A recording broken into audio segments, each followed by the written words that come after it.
Finally, after being thoroughly discouraged and fully resigned to the fact that I was never to learn karate, the master motioned for me to come over. The Sanchin training for the students of Master Chow was grueling. Its purpose, then as now, was to build a strong body capable of resisting attacks and developing a mental state so intense and so focused that just to glare at an opponent would make him lose the will to fight. Like so many of the southern Chinese boxing schools, the foundation of Pangai Noon, the style that Kambun Uechi brought back to Okinawa from China, is Sanchin.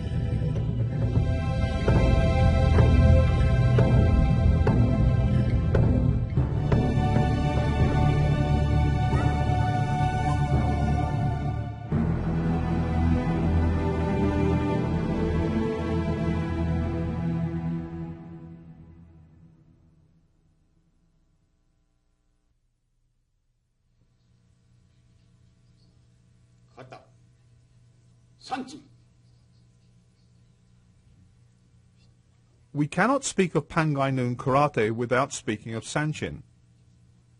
It is the bedrock upon which the style is built, and, like all foundations, if it is weak, what it supports will crumble.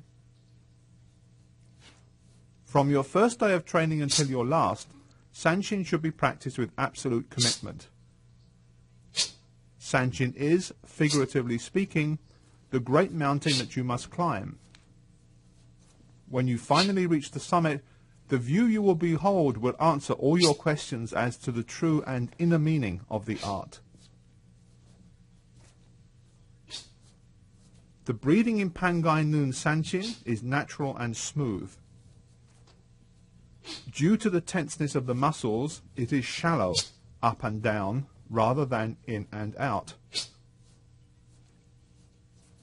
An opponent should not be able to comprehend your pattern of breathing or the vulnerable transitional period between inhalation and exhalation.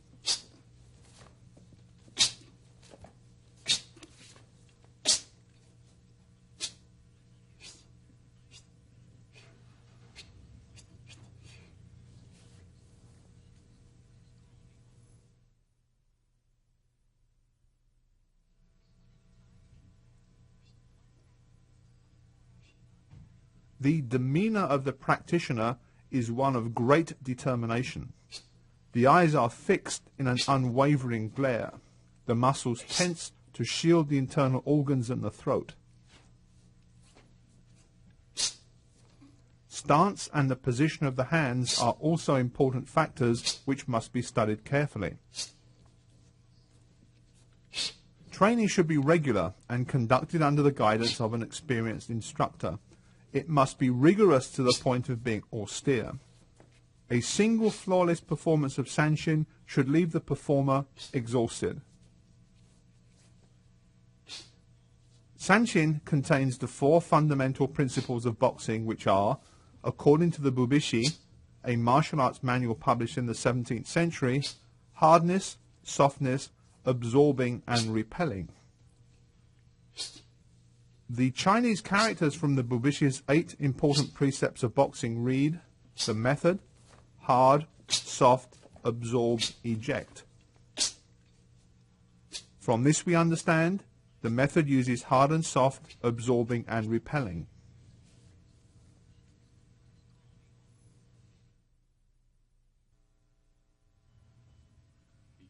The many advantages that Sanchin offers a fighting man come only after long and dedicated training. Sanchin develops the focus, concentration, strength and unique musculature that are the trademarks of Pangai Noon Karate, and its importance therefore cannot be overstated. However, it must be performed with absolute commitment if these benefits are to be felt. The progress of students is checked regularly by the senior instructor. The strength and concentration of trainees is tested by striking them as they perform Sanchin.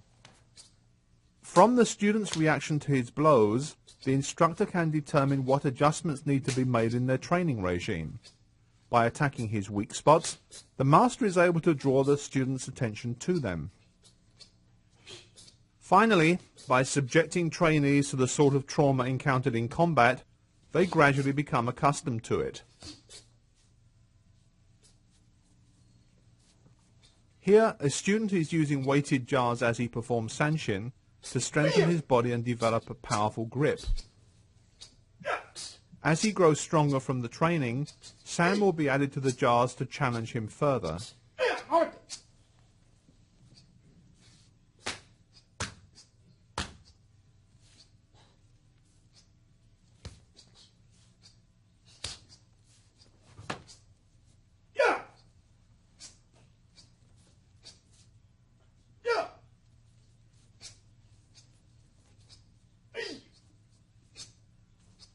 Needless to say, this sort of testing requires great skill and experience on the part of the instructor, as the student's health and welfare are, quite literally, in his hands. The decision when, where and how to strike can only be made safely by the most experienced practitioners.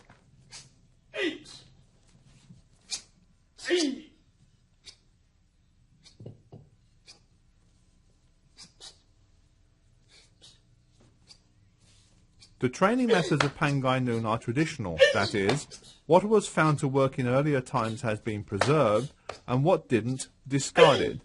Clearly, it is a very practical style that offers much, while making great demands on those who study it.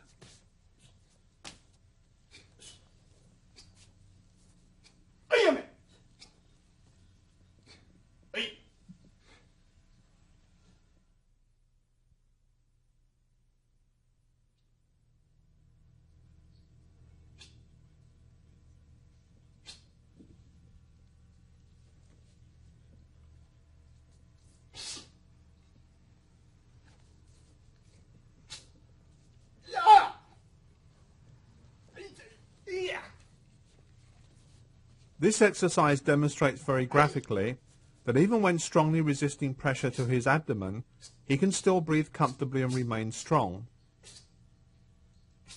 This ability results from the focus and muscle control developed by sanshin training.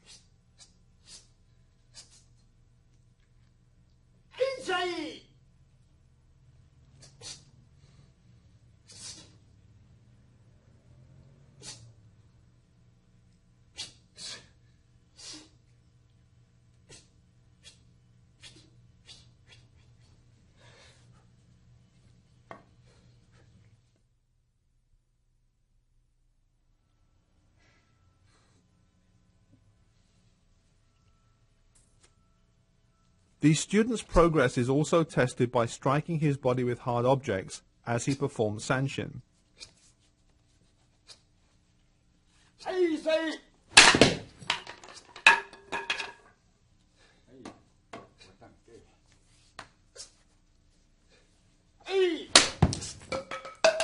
If he is thoroughly trained, he will not react significantly when struck, and hard objects will break easily on his unyielding body.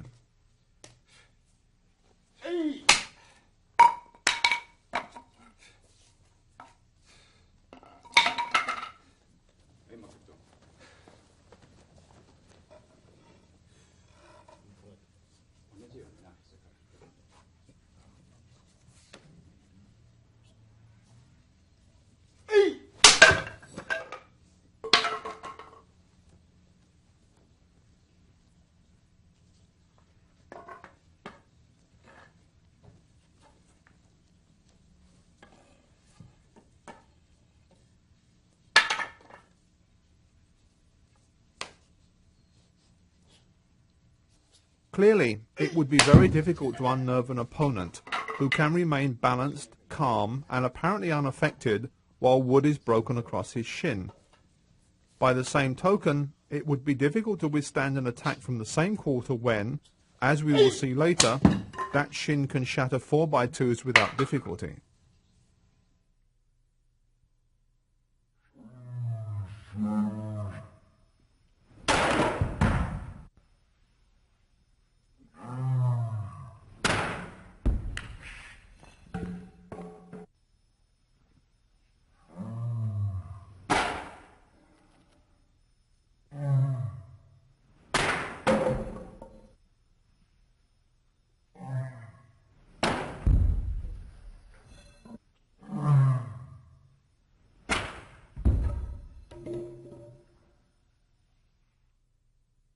At the highest levels of ability, even lightly supported objects can be broken with ease using relatively weak areas of the body.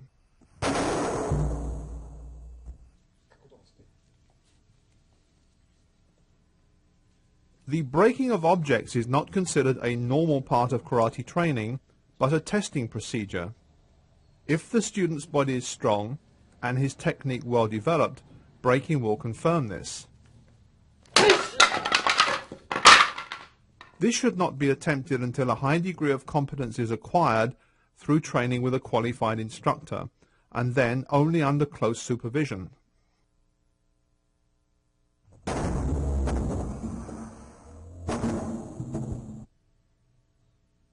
This ability to break hard objects does give an idea of the power of karate. It is the energy of a highly trained body channeled through well-executed techniques and delivered to the target with perfect focus. From viewing these techniques in slow motion, their precision can be clearly observed.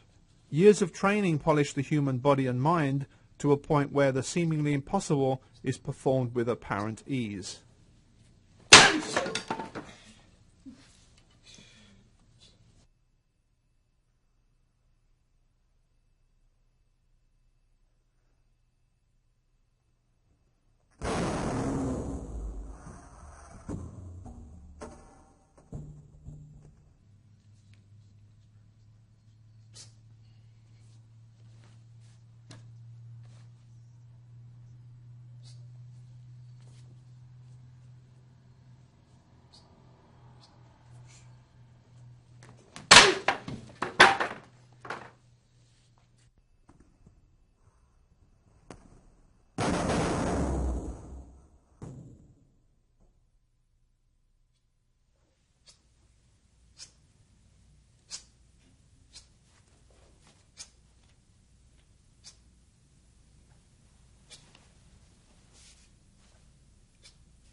The martial art of Pangai Noon Karate, begins and ends with Sanshin.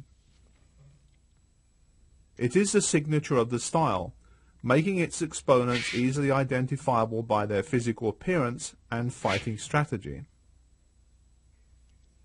It is not simply a series of movements to be performed in a particular order, but a complete system of physical and mental development with ancient, if obscure, origins. Sanshin distinguishes this from more modern forms of karate that have developed since the art was made public less than a century ago. Pangai Noon is uncompromising in its goal of producing fighters who can survive and prevail in the most extreme forms of violent physical encounters. It has no purpose other than self-defense. It still exists because it is extremely effective. It prospers because there is still a need. It will survive because conflict is the nature of man.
While many styles of karate appear similar to each other, Pangai Noon differs from the norm in a number of ways. While it shares its emphasis on the practice of Sanshin kata with Goju Ryu, and with it forms a style group known as Nahate, its kata are different, as are a number of its techniques. Many of the obvious differences are due to its closeness to its Chinese roots. Shushi wa taught Kanbun Uechi, and his students, Kannai Uechi, Seiyu Kinjo, and Saburo Uehara, taught Shinyu Gushi, the author of this program.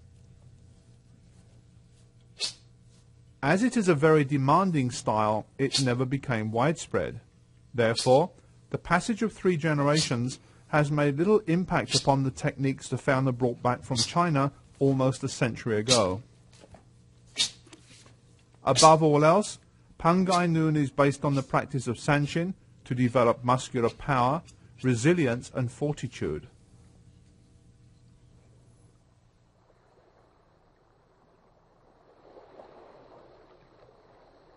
As generations of Pangai Noon practitioners know from their founder, all is in Sanshin.